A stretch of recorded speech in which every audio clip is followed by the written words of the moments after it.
Hi, Milton. What's happening? I'm sorry. I'm going to have to ask you to go ahead and move your desk again. No. If you could go ahead and get it as far back against that wall as possible, that would be great. No, because no room. So, if you could just get to that as soon as possible, that would be terrific, okay? I set the building on fire.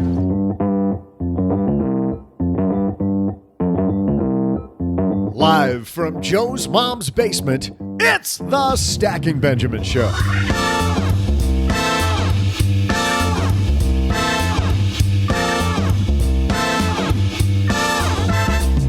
I'm Joe's mom's neighbor, Doug, and my crazy holiday calendar says it's National Dollar Day. So, happy that. And to celebrate, we'll welcome a woman who paid off $18,410 of debt in just 7 short months, Jenni Zepol. Plus, think your career is going nowhere? We'll share a headline about one Florida man who changed careers from a low-income job to one that pays 6 figures. That's not all. We'll also answer a listener letter and share some of my mouth-watering trivia. And now, 2 guys who you can find spending Friday nights at your local Dollar General, Joe and O-G.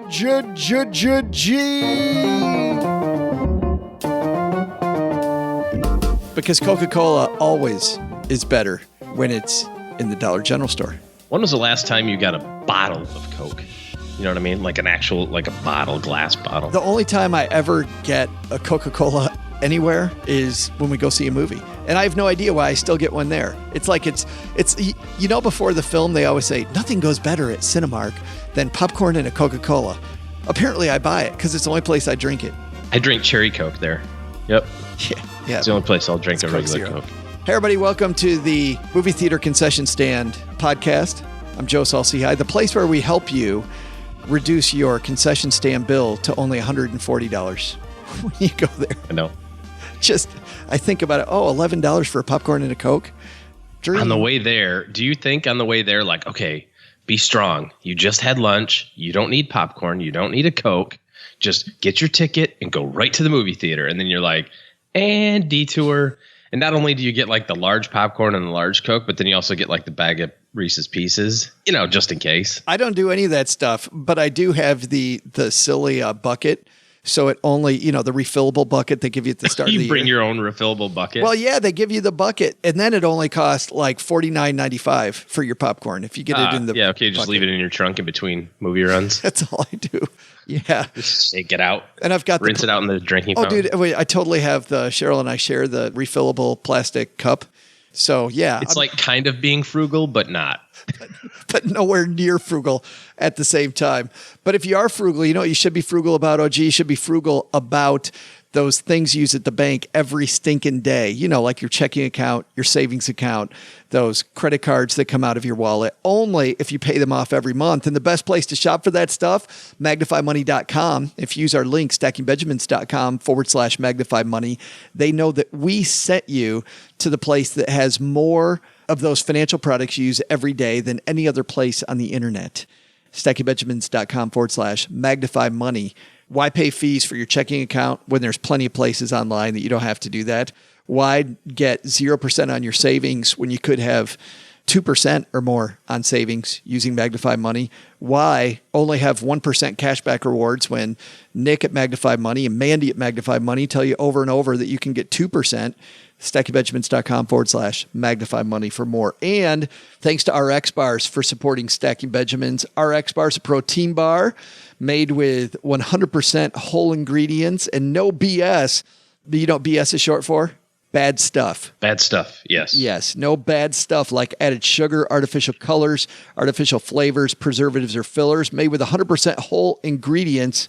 Get 25% off your first order at rxbar.com/SB and use promo code SB, rxbar.com/SB, promo code SB. And by the way, when they say 25% off your first order, that doesn't mean, OG, they're going to send you 25% less food. Just so you know. It means it's 25% off. I don't think anybody thought that. No? Well, just clarification here. All right. Okay. But to clarify, we got a show better than any other we've ever had. How's that for overpromise? But wow. Let's do this thing. Check out our headlines. Hello, darlings. And now, it's time for your favorite part of the show, our Stacking Benjamin's headlines. Our first headline comes to us from Investment News. This is written by Bruce Kelly. All we did on Monday, besides talk to Fidelity, is talk about Wells Fargo and brokers doing the wrong thing. Let's continue that here, shall we? Whistleblower claims she was fired for raising red flags about broker-dealers' alternative investments. A former compliance executive for a broker-dealers filed a whistleblower lawsuit against the firm Percy Kaplan Sterling Investments, Inc., alleging she was fired days after she called securities regulators over concerns about the firm's sale of alternative investments. First of all, what's an alternative investment? Is that like an investment that dresses up in goth and listens to The Cure? Could be. It does that with your money. I think a lot of times they talk about alternative investments being things like real estate investment trusts, non-traded ones, could be hedge funds, things like that. Things that are a little on the quirky side. Basically things that cost you lots of money, make the selling company a lot of money, make the company that produced the product a lot of money, but don't necessarily make you a lot of money. Under some conditions, though, they really can. I mean, there's some hedge funds out there that historically have done very well. There's some non-traded real estate investments that have done really well, but yes, it's a little less regulation in those areas. Yeah. In her lawsuit, Tony Caizo Neff names as defendant Percy Kaplan, its holding company PKS Holdings, and senior management, along with the firm's new owner, Wentworth Management. A former examiner with FINRA predecessor NASD regulation with more than 20 years experience, Ms. Caizo Neff was hired by Percy Kaplan in 2014 as a compliance officer, according to the complaint. So let's start off with this. This firm hires this woman who used to be with the predecessor of FINRA, which is the kind of the regulatory agency, the sheriff. Kind of think of that as an analogy. So, OG, right there, they're starting off with somebody who seems like they'd be a good person to have on your team. They've got a good CV. Sure seems like it. During her time at the firm, she raised red flags about alternative investments, the complaint alleges, and she was reassigned from compliance to the firm's audit department. So she starts raising red flags, and they say, well, you're no longer going to be in compliance. You're no longer going to make sure we don't sell the wrong stuff. And they moved her to another department. So we're going to hire this person who is an expert in rooting out fraud. And when she finds it, we're going to put you in another department. Did she get relocated to the basement with her stapler? She probably did. Is that what we're doing? Yeah, we're going to need you to come back down here, okay? Is that what they did with us? And then we got so annoying in the basement, they've now moved us to Uncle Jack's garage. I'm going to burn this place down. Filed in May in U.S. District Court for the Eastern District of Pennsylvania, the complaint alleges Ms. Caizo Neff was, quote, harassed, threatened, discharged, and retaliated against this January after she conducted an audit and then contacted a senior attorney at the Financial Industry Regulatory Authority regarding numerous concerns she had about the firm. So she did an audit, which is what she was reassigned to do, and then she said, hey, we've got some big problems here. What did they fire her for? Oh, get this. This is great.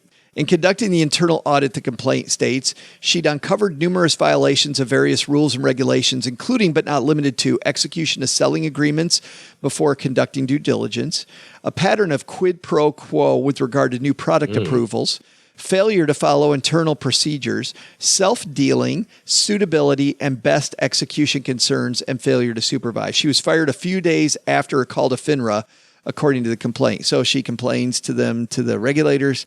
And I don't understand FINRA in this. Do you? Like, hey, cool. All right. So there's a big problem. Just a second. And like 2 seconds later, that guy or gal picks up the phone and goes, hey, CEO over there. We just got a phone call from Julie. She said that everything's screwed up over there. I know. Like, how do you show up at the police department and you're like, hey, so, my neighbor's got a big illegal growing operation in his backyard. They go, hold on just a second. They call the neighbor and go, hey, OG just said that you're growing a lot of nasty stuff in your backyard. No, dude. If you remember, I have experience in this area. I do. The cops immediately just leave their card and ask nicely for my computer back. Because that's how you get your computer back from thieves, is you leave them a card and say, hey, could you call me sometime and tell us why Joe's computer is in your house? I'm investigating a recent theft. Your name came up. Would you be so kind as to give me a call when you're available? Just give me a holler. Just or dial 911, if you can't remember the 9 digits. But seriously, we don't know what happened to them. Maybe she actually went to them and said, hey, just to let you know, I just turned us in to FINRA. I don't know. Right. That doesn't sound like something you'd do. Well, let me tell you what this is all about. One alternative investment Ms. Keizo Neff had concerns about, but which was approved for sale anyway, was a private placement called Spring Hills Holdings, according to the complaint. First of all, this idea sounds of delightful. A private placement is usually the first red flag alarm. It's an orangish flag, orangish yellow. Yes. It's like that light you drive through that you go, I think I can make it. If your advisor uses the words private placement, there could be shenanigans. Just the opportunity for shenanigans are different, because that means you're not buying it on the regular channels. Private placement means I've got my buddy OG. I know a guy. Yes. And this guy's going to take care of you way better. It's a private deal that you can't get elsewhere. Can be scary. Could be all right. Not always scary, but it can be. Alex Markowitz is the founder and CEO of Spring Hill Senior Communities, according to his LinkedIn profile, and is also the new majority owner, wait for it, of Persh Kaplan, which, by the way, is where she worked. So let me get this straight. I own a fleet of assisted care homes. Now I also own a field force of salespeople. And now I go, hey, I've got an idea, salespeople. We should sell investments in my other investment. Ta-da! But I'm not going to tell everybody that it's, because I'm sure that's the other shoe to drop here, is that Mr. Mark didn't really bring up the fact that he was the CEO of both places. And more importantly, neither does the brokers who sell the thing. Not that there's anything wrong with being the CEO of two companies, right? If it's all disclosed. Yeah, but he didn't probably mention it, and this is what probably got them in trouble. It doesn't appear to be the case. Ms. Keizo Neff filed her complaint as a whistleblower with the firm's alleged retaliation and violation of protections under the Dodd-Frank Financial Reform Act. Quote, there's absolutely no merit to Ms. Neff's whistleblower claim, said Persh Kaplan CEO J. Peter Purcell in an email. Persh Kaplan believes this lawsuit's purely retaliatory and will ultimately be dismissed. Which is different than the other press release that they would put out, which would say, yeah, we did all the stuff she talked about. So, Mr. Purcell, this is their reason for firing her. You asked this earlier. Mr. Purcell also said that Ms. Keizo Neff had not passed her Series 7 licensing exam during her 4 years at the firm, although she was required to do so under terms of her employment. So they fired her because she didn't do. It happens to be right after she blows the whistle on them, with over 20 years working for the sheriff and then coming over to their firm for being the sheriff. They happen to fire her, the whistle on them, and something where they're selling private placements in the owner's stuff. And it happens to be all a coincidence. Coincidence. I don't know if it's right or not. It just doesn't look good for anybody, does it? Go get them, FINRA. And by the way, look at what they did. Once again, you see people, OG, that take people's word for it when they hire an advisor. Investment News went to BrokerCheck to check out their BrokerCheck profile. They went to LinkedIn to see the person's business dealings. There are plenty of public places for you to go check out your financial advisor. And that doesn't mean you're always going to get it right, but certainly just taking somebody's word for it when they say, hey, I got this private placement and here's my firm and here's what we do, yada, yada, yada. Bells, whistles, dogs, ponies, smoke mirrors. Dun, dun, dun, dun, dun. Not the best way to hire an advisor. Our second piece comes to us from Channel 3 CBS, Philly. I just went to Philadelphia, and now I get all my news from Philadelphia. We just went to Philadelphia. I did, and you came along. Florida teacher leaves classroom and now makes 6 figures as a personal shopper. A 20-year veteran of the classroom decided to give up teaching for shopping, and now he makes 6 figures. Ed Hennessy of Florida says, as a teacher, he never made more than $50,000 a year. He says he struggled to make ends meet with 2 kids and college loans, so he took on part-time jobs over the years.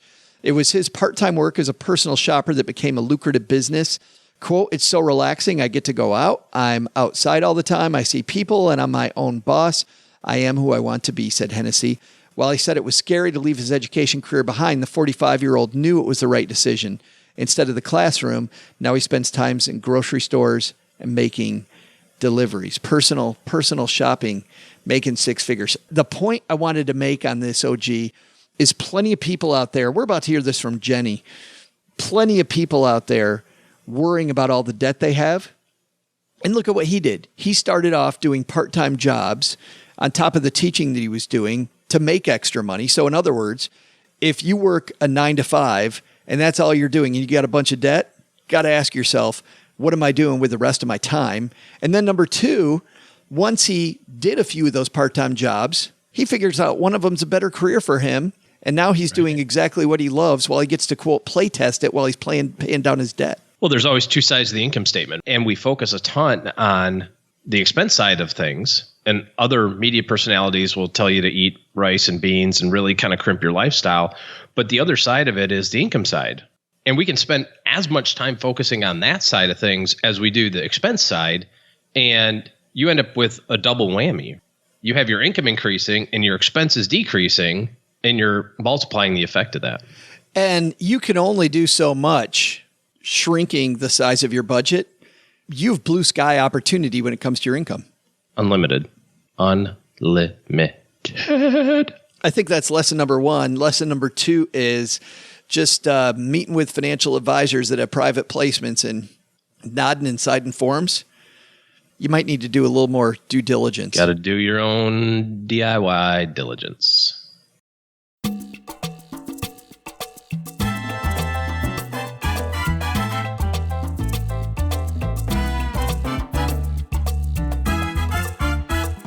I'm so excited about this guest because we love success stories.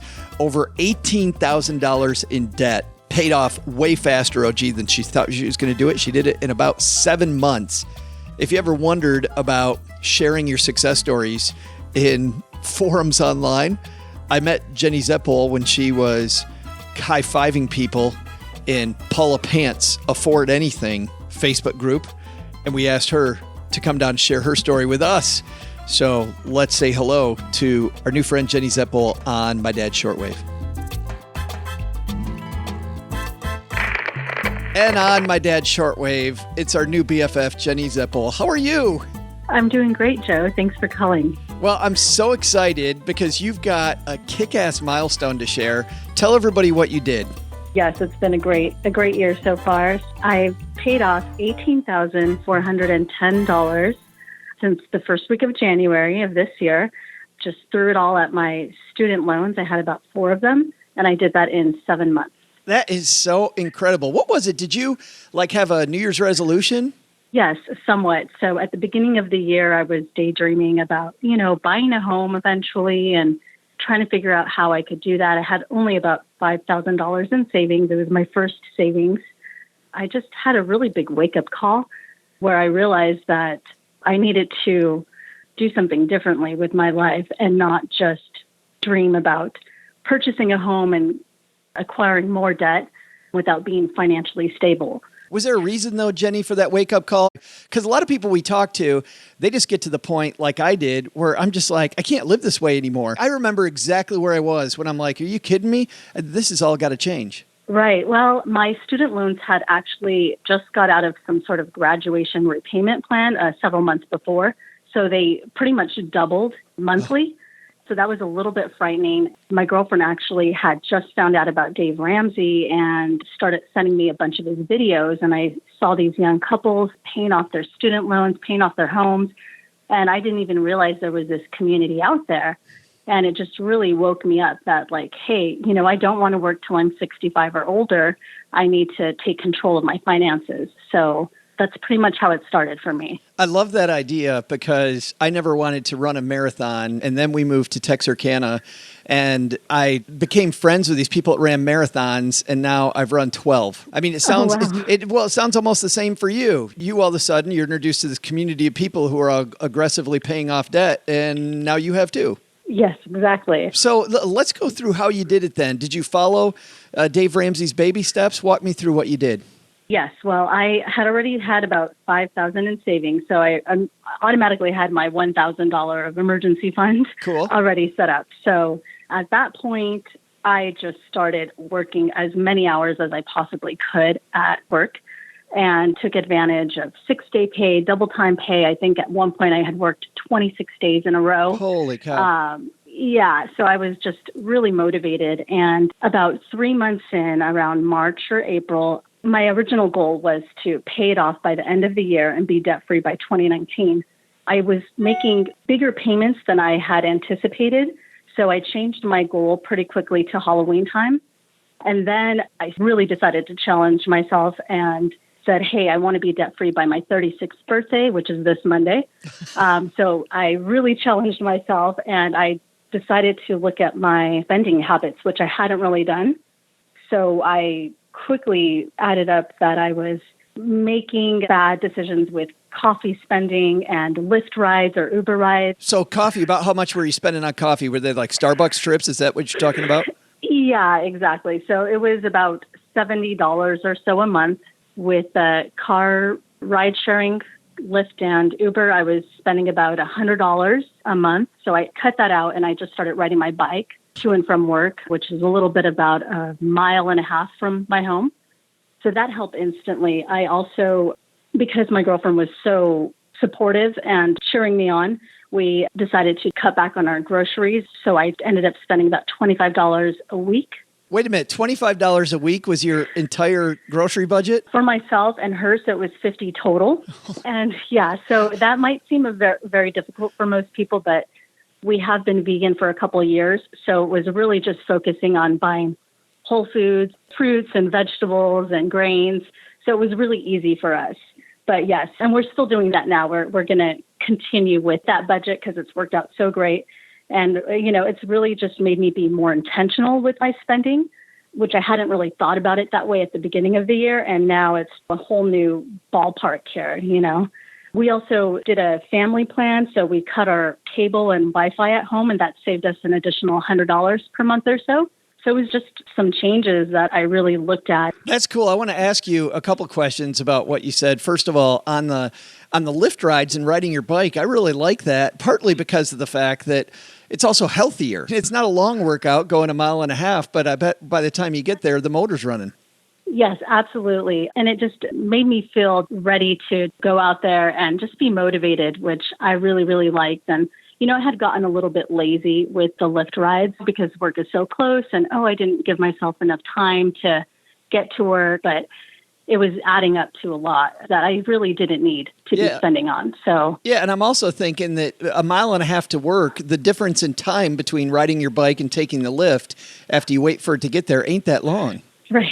Exactly. That is very true. It was like 15 minutes of a ride, both with the car and with the bike. So what'd you do when it rained? Sometimes I would take the bus, which was about half of the price of the Lyft. And recently it's hit about 100 degrees here where I'm at. So I have used a car a couple times. And that's the thing. I didn't tell myself that I would never buy another latte or never use a Lyft again. It was just when it made sense to do it instead of splurging because I could. It also seems like when you set this goal at the beginning of the year, Jenni, you were motivated, but just based on the fact that you kept accelerating the goal, it sounds like your success early on bred more success, that you got more motivated the quicker you went. Yes, absolutely. I would agree with that 100%. And I would say about March or April is when I looked at the big picture and I said, hey, this is going really well. I was putting so much more money than I had anticipated towards the loans that I just felt more excited and more pumped to be done sooner than later. When I was a financial planner, I was worried that when people lived as frugally as you were living, like that my client would look at their girlfriend and go, you know what, screw this, let's buy a big screen TV. Or we're doing so great, let's go out for a big, huge dinner and, blow the budget. Was there ever a time when that happened? That was the beginning. That was the beginning for me. I was working so much, especially at the beginning of the year, that I was just like, I deserve my latte. Right. But once I became more intentional and my goals started changing, that's when I realized, hey, I can actually do this sooner than I had planned to. And my New Year's resolution should really start with my birthday rather than just the beginning of 2019. So, Right. Yeah, I think that's really cool doing it by your birthday. So what's next? Are you building out now the full emergency fund next? Are you be starting to invest money? What's next for Jenni? yeah, what's next? I'm trying to figure that out. Absolutely start my emergency fund. That's kind of where I'm at right now. And then I just want to invest. I think my ultimate dream, of course, would become financially independent. Now that I know about this and that it's possible, even though I feel like I'm a little bit late in the game, I'm just so motivated. The people around me have been so supportive that I feel like it's doable. So I think real estate investment would be a great option down the line. So I really want to learn about that and eventually just be able to travel and not work for the man and, just work for me. And not work out of your mom's basement like we do. Right, Joe. Right. That's an awesome story. Do you think it's going to be easy to keep the motivation up now that you don't have as tight a cash flow as you had with those loans being as big? I mean, how are you going to make sure you keep the momentum running? Yeah, that part has been a little bit scary, wondering should I slow down now? But I feel like the more that I learn, the more motivated I get, and the more podcasts I listen to and the articles that I read. I feel like life is not about being debt-free. It's about being financially free in the sense where you're not working, 9 to 5 or 40 hours a week, or even working for anybody for that matter, but to be able to travel and enjoy life the way we should all be. Yeah, well put. Well, congratulations.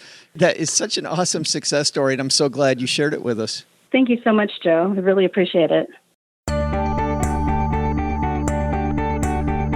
Hey there, trivia fans. I'm Joe's mom's neighbor, Doug, here to save this podcast with some amazing National Dollar Day trivia. There's just so much to choose from. Hey, answer me this. Know how the dollar bill says Federal Reserve note across the top? What did it say in that same spot before the change? I'll be back with the answer in just a moment.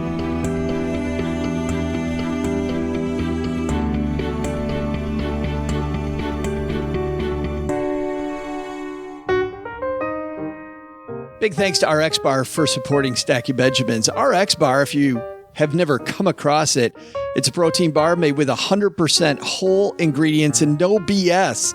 BS means bad stuff like added sugar, artificial colors, artificial flavors, preservatives, or fillers.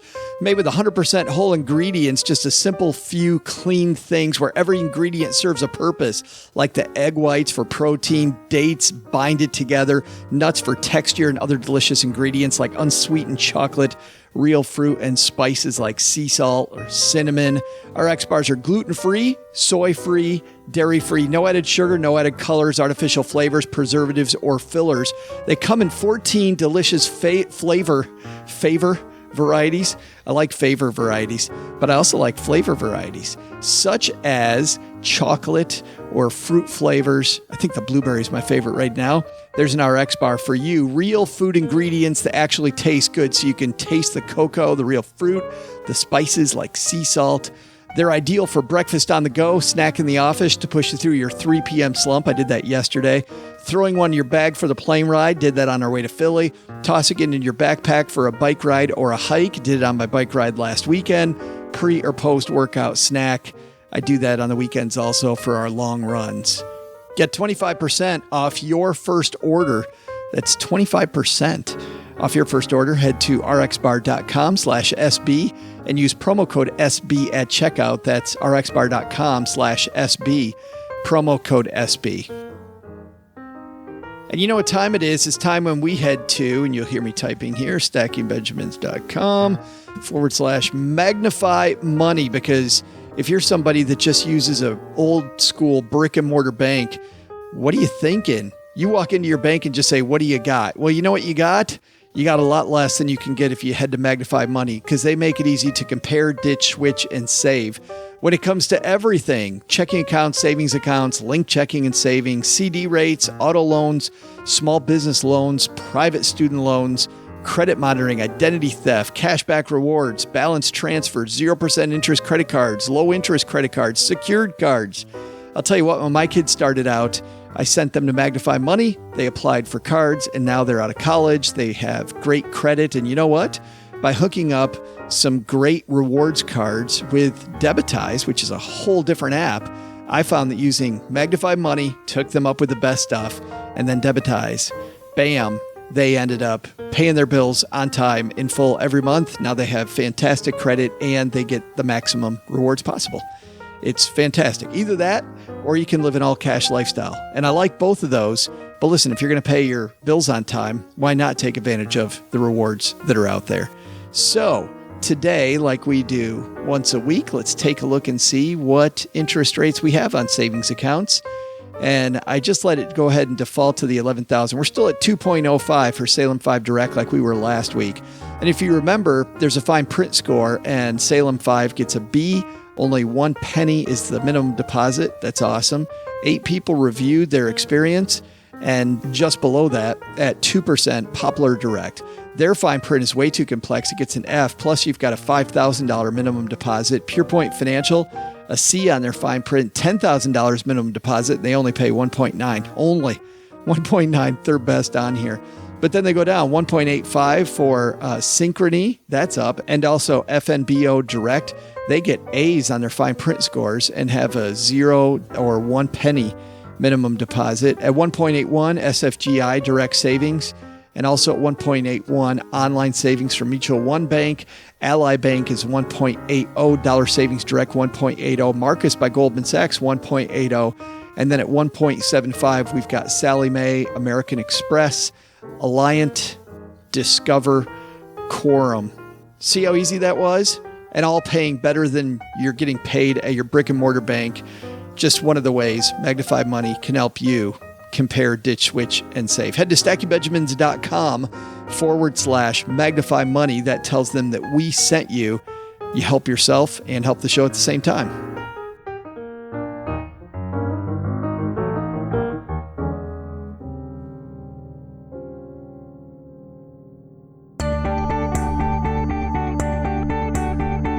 Hey there, trivia nerds. I'm Joe's mom's neighbor, Duggan. Have you asked your friend Gertrude the answer to today's trivia question yet?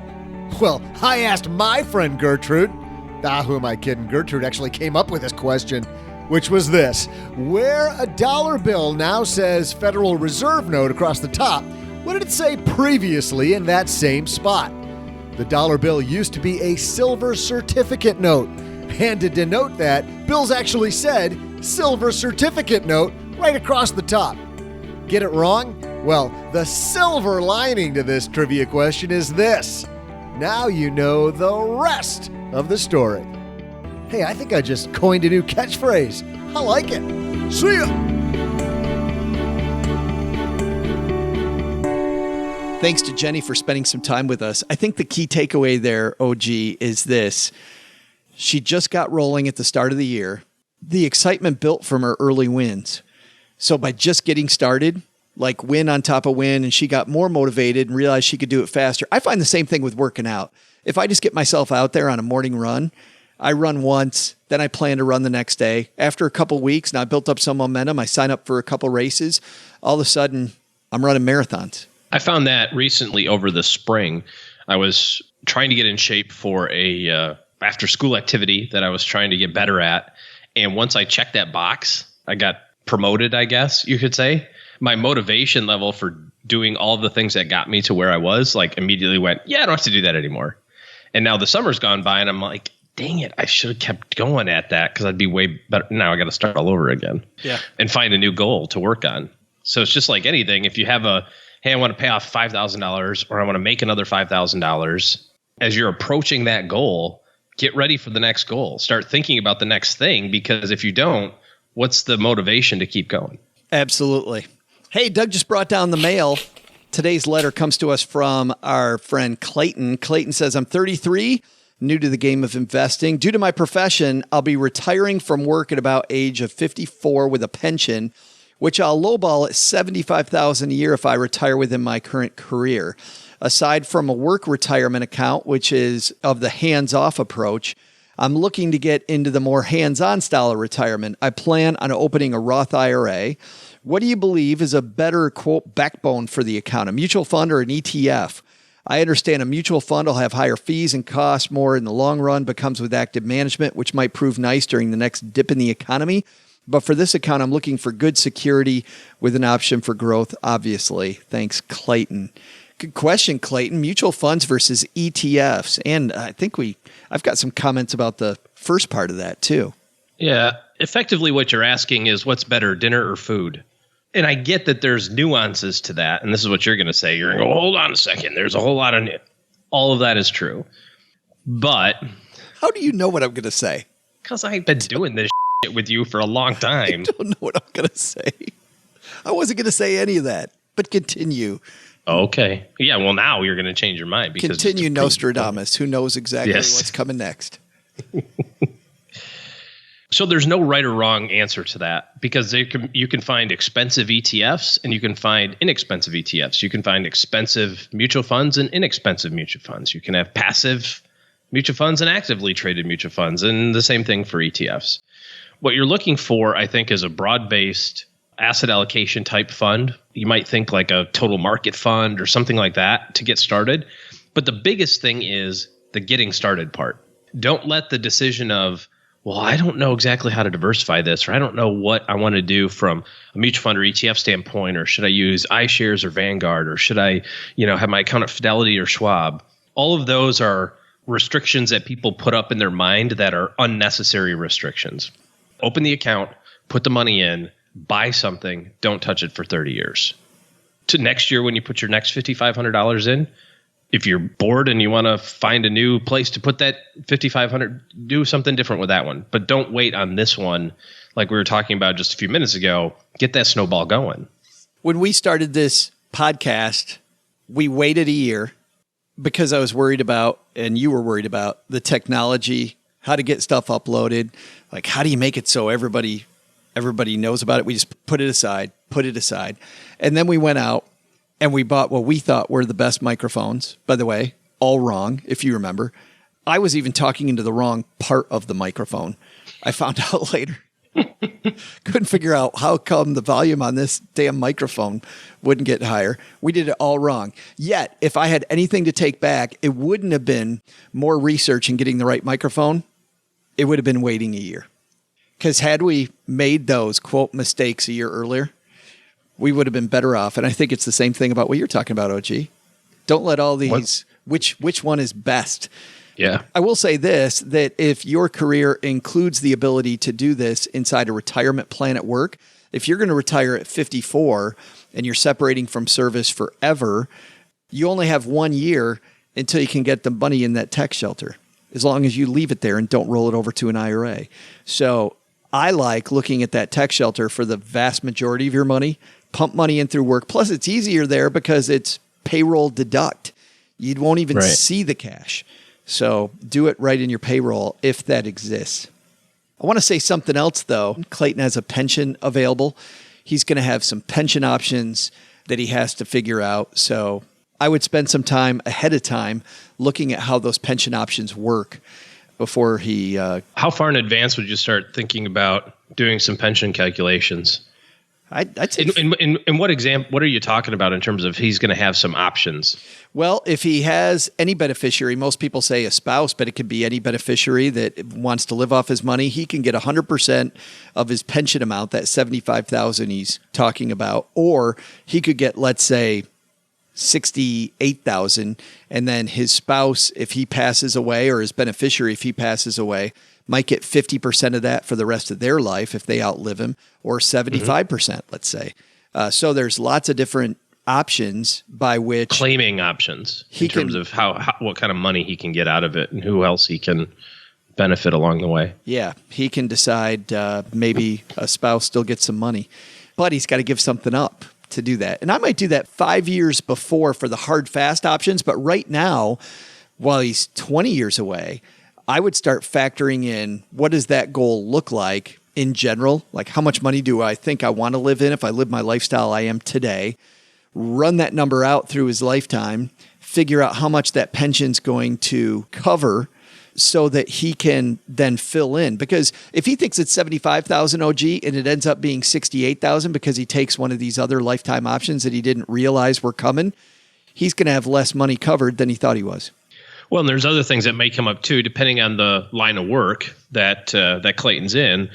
If it's a private company, that pension option may vanish. And I don't mean vanish in terms of just completely go away. He may get a phone call on his 47th birthday and say, hey, we're not going to do the pension anymore.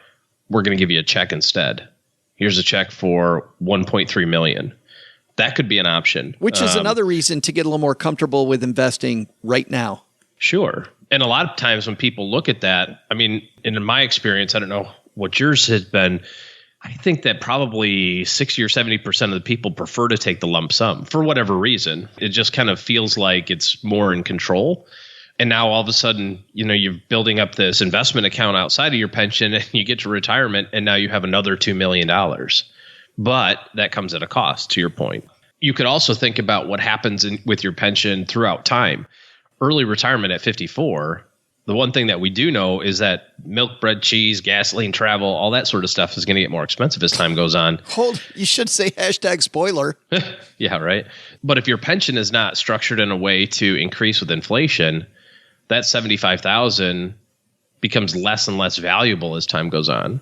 And so from a cash flow standpoint, you got to think about, when does that crossover happen? When you might be living on $70,000 the first year of retirement and everything's good. But by the time you get to 70 years old, maybe now you need to live on $85,000, but your pension's only 75. A lot of different things, but I like the 5-year number to start doing the math on the pension options, because you'll have a little bit more clarity around what options are going to be available to you. And there's a lot of stuff that can happen over the next 20 years. I wouldn't worry yourself with that now, but I don't know. I think from a high level, I'd look at what options exist today, just so I. Oh, high level, absolutely. Yeah. But starting to figure out, well, I think I'll take the spouse option 50%, that sort of thing is maybe a closer decision. But I also like what Fritz Gilbert did, who was on a couple weeks ago, Fritz from the Retirement Manifesto. When he did his planning, he started 5 years out, and by 2 years out, he was done with that part. And the last 2 years, all he did was started play testing. What are you going to want to do when work's done? Because he knew that the big thing people struggle with isn't just the money. It's, what the hell am I going to do with all my time? Right. Yeah. Smart move there. Correct. Correct. Hurrah. Huzzah. So that was exactly what I thought you were going to say. See? Oh, you're so annoying. I wrote it all down here on my note. Here's all the stuff Joe's going to say. He's going to talk about pension claiming options. He's going to, Nice work. Thank you. Thanks again, Clayton, for the letter. If you have a letter for us, the best place to go, by the way, is the Haven Lifeline. You'll get one of our Greatest Money Show on Earth t-shirts if you go that route, or you can wait in line by writing us a letter. Head to StackyBenjamins.com, and at the top of the page, you'll see the questions tab. Click that link, and it'll show you all the ways to get a hold of us. And we love answering your questions. We also love it when we get reviews on this show, and actually, we love it. Mom loves it a ton. And thanks, by the way, to Mitch. This is Mitch True Blue who wrote this one. Mitch True Blue. I hope he's not talking about a certain blue.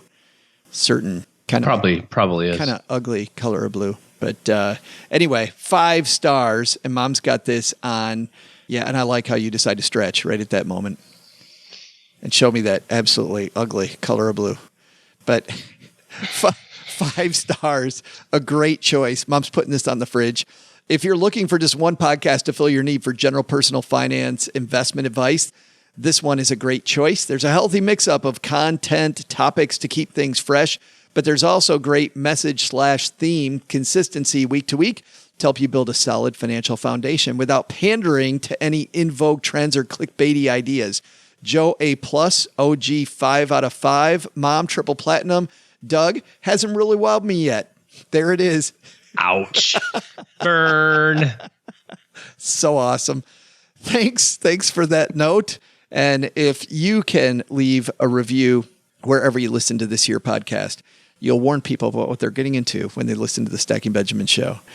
Finally, not only is OG taking clients, StackingBenjamins.com/letter O, letter G to get you to his calendar, he is looking for help. And OG, for people that miss Monday's show, tell me about that. Yeah, we've been really blessed by the fact that so many people have reached out, and the firm has grown a ton and continues to. And so I need help working with clients. So if you already have an advisory firm that you're working for, or you're interested in learning more, maybe you're a CFP, maybe you're getting close to being a CFP, maybe you have a small practice already and you want to learn a little bit about working with us, please send me a quick email. It's real simple. It's just og@stackingbenjamins. You don't have to include anything fancy like cover letters and resumes, although maybe a little bit about yourself would be fantastic. And we can schedule some time to chit chat a little bit about what you're trying to accomplish from a career standpoint and see if there's a good match. Awesome. And an exciting opportunity for the right person. I have to tell you, I get goosebumps just getting to sit across from OG here 3 days a week. It will take a person of exquisite temperament. All right. Mrs. OG and my partner in crime across the table here. That's going to put a cap on this show. Doug, what should we have learned today? So, what did we learn today? First, tired of your job? Maybe there are careers you can create if you're a self-starter that'll help you create a new trajectory. Don't pigeonhole yourself into just one type of career. Think big picture, like the burgeoning field of podcast announcing. Second, paying down debt? We hope we motivated you with Jenni's story today. It's about keeping your eye on the prize and visualizing how life will look when you're out of debt. Nice job, Jenni. But the big lesson? Celebrate big holidays like today by telling your boss that you need a break and maybe some cake and possibly some paid leave. Hey, that's a great idea. Hey, Joe, got to talk to you over here for a second.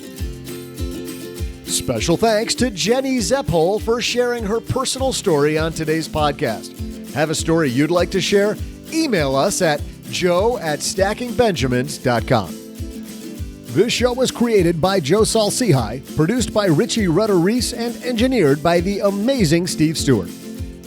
Online, visit us on Twitter at @SBenjaminsCast or on our Facebook page. I'm Joe's mom's neighbor, Doug, and there's a 73% chance that I played Chuck on Happy Days. SB Podcasts may receive payment on the show from sponsors and guests in the form of books, giveaway items, discounts, or other remuneration. There's no way you would take advice from these dorks, but like Joe's mom always says, don't take advice from people you don't know. This show is for entertainment purposes only, and before making any financial moves, consult with a real financial advisor.